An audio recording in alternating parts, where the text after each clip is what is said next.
We will have more on those brave men in just a few moments, but first, there's new information tonight about the shooter and the investigation.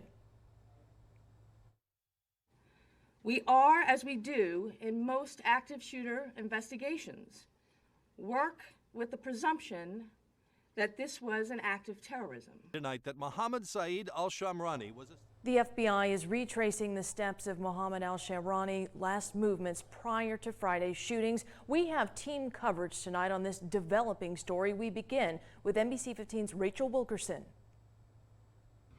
The FBI stopped short today of calling Friday's mass shooting a terrorist attack, but investigators did say they're putting the pieces to the puzzle together as to why it happened. Our main goal right now is to confirm whether he acted alone or was he a part of a larger network. The FBI says investigators say they are working around the clock to find out why Mohammed Saeed al-Shamrani shot and killed 3 people and injured 8 others at a naval air base in Pensacola.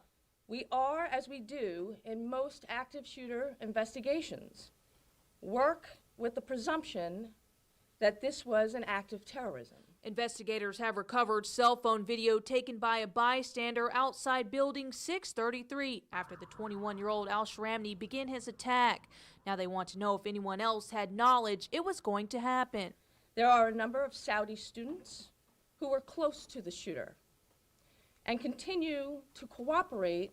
Special Agent Rachel Rojas is leading this investigation. She confirms al-Shamrani is the sole gunman and a second lieutenant with the Saudi Air Force. Our investigation has not led us to any information that indicates that there is any credible threat to our community. Rojas says all Saudis at Naval Air Station are currently restricted to the Pensacola Naval Base and that Saudi Arabia is working with the FBI. A lot of the individuals that were on base are cooperating with their Saudi official government, and they have been instructed to follow their commander's leads. They are on base and they continue to assist us in answering our investigative questions. Rojas identified the gun used by al-Shamrani as a Glock 45 9mm. She said he purchased it legally but would not go into the specifics. My goal is not to continue the misinformation campaign. I'm here to just continue to gather facts. There's a lot of review, there's a lot of follow-up information that needs to be done. We learned today 80 FBI agents and more than 100 field officers are leading this investigation in Pensacola.